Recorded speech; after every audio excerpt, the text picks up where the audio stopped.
આપ જોઈ રહ્યા છો ઝી 24 કલાક અરાઉન્ડ ગુજરાત સાથે હું છું મિહિર અને મારા સહયોગી મિથુન આપની સાથે સૌથી પહેલા મોટા સમાચાર અત્યાર સુધી ભાવનગર બેઠક પરથી કોંગ્રેસે મનહર પટેલને ટિકિટ આપી છે ભાજપના ભારતી શિયાળ સામે કોંગ્રેસના મનહર પટેલની ટક્કર થશે ગુજરાત કોંગ્રેસના પ્રવક્તા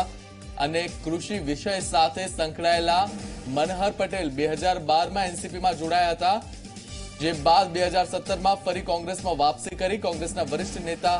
છે અને ઘણા સમયથી રાજકારણમાં સક્રિય છે જૂનાગઢમાં કૃષિ યુનિવર્સિટીમાં પ્રોફેસર પણ રહી ચૂક્યા છે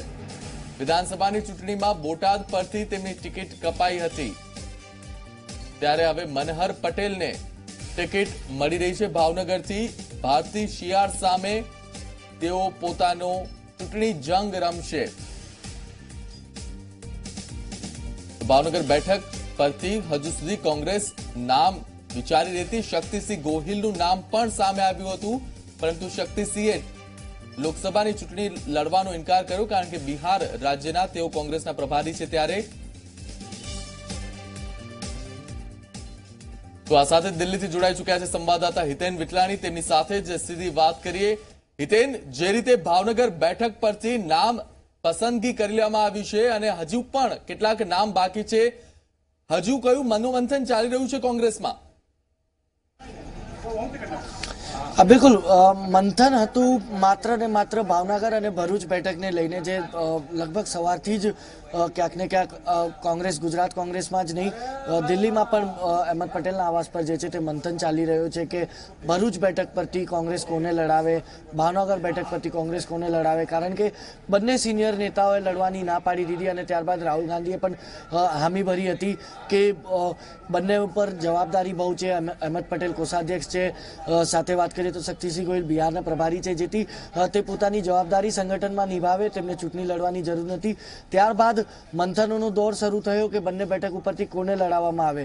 શું પેનલ કોઈ બનાવવામાં આવી હતી ગુજરાત કોંગ્રેસ તરફથી તે પેનલ ઉપર હવે ચર્ચા કરવાનું શરૂ થયું છે તો ક્યાંક ને ક્યાંક ગુજરાત કોંગ્રેસના સોર્सेस તરફથી સાફ કહેવાઈ ગયું છે કે ભાવનગર બેઠક પરથી મનહર પટેલને ટિકિટ આપવા જઈ રહી છે કોંગ્રેસ અને રાત્રે 9:30 કલાકે જે કોંગ્રેસની યાદી જાહેર થશે જેમાં તમામ 8 લોકસભાના ઉમેદવાર જે બચેલા છે તે અને 4 વિધાનસભા પેટા ચૂંટણીના જે ઉમેદવાર છે તે 12 નામોની જાહેરાત લગભગ રાત્રે 9:30ની આસપાસ કોંગ્રેસ કરવા જઈ રહી છે તેમાં મનહર પટેલનું નામ જોડાશે ભાવનગરથી શક્તિસિંહ ગોહિલે ના પાડ્યા બાદ ક્યાંક ને ક્યાંક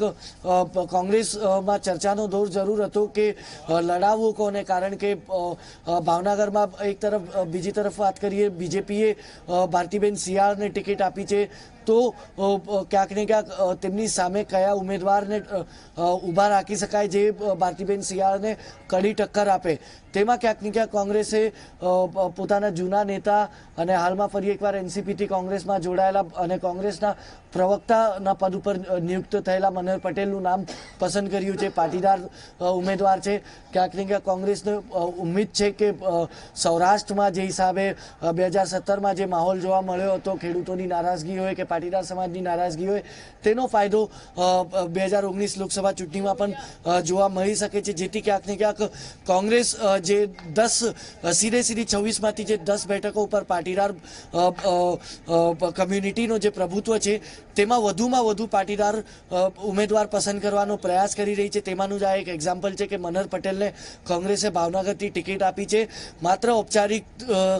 જાહેરાતની રાહ જોવાઈ રહી છે તે જાહેરાત લગભગ 9:30ની આસપાસ જે છે તે તમામ બેઠકો ઉપર કોંગ્રેસ કરી દેશે અને જે સસ્પેન્સ લગાતાર છેલ્લા 2 દિવસથી ચાલી રહ્યો છે કાલે સીઈસી થઈ સીઈસી બાદ સામે આવ્યું કે 7 થી 8 નામોની જાહેરાત થશે પણ મોડી રાત્રે 4 નામોની જાહેરાત કરવામાં આવી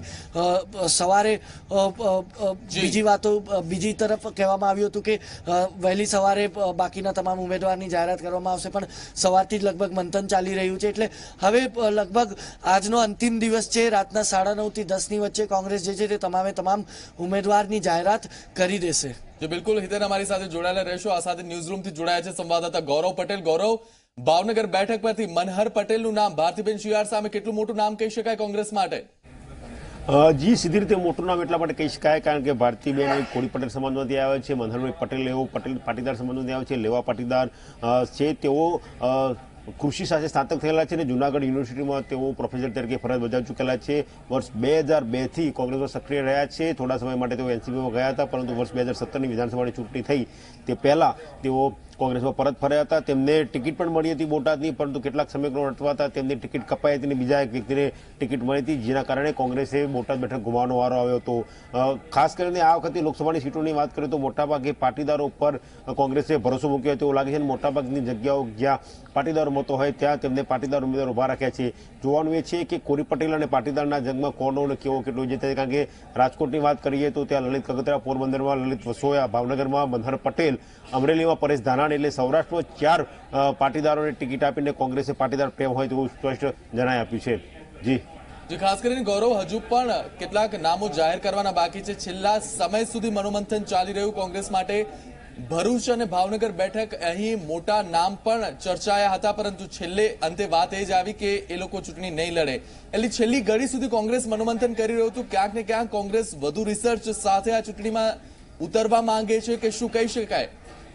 એવું ચોક્કસ કહી શકાય કે કોંગ્રેસે વધુ મથામણ કરી છે ઉમેદવારોની પસંદગી કરવામાં. જે રીતે વાત હતી કે જ્યારે ઇલેક્શન જાહેર થયું ને તરત જ 4 ઉમેદવારો જાહેર કરી દેવામાં આવ્યા હતા, પરંતુ જે બાકીના ઉમેદવારો હતા તે જાહેર કરવામાં કોંગ્રેસે ક્યાંક ને ક્યાંક વિલંબ કર્યો. એક વાત એવી પણ છે કે જે દાવેદાર છે કે જેમને ફોર્મ ભરવાના છે તેમને ફોન કરીને ઔપચારિક જાહેરાત કરવા પૂરતી જ બાકી રાખી છે અને ફોન કરીને સૂચના આપી દેવામાં આવી છે. ધારો કે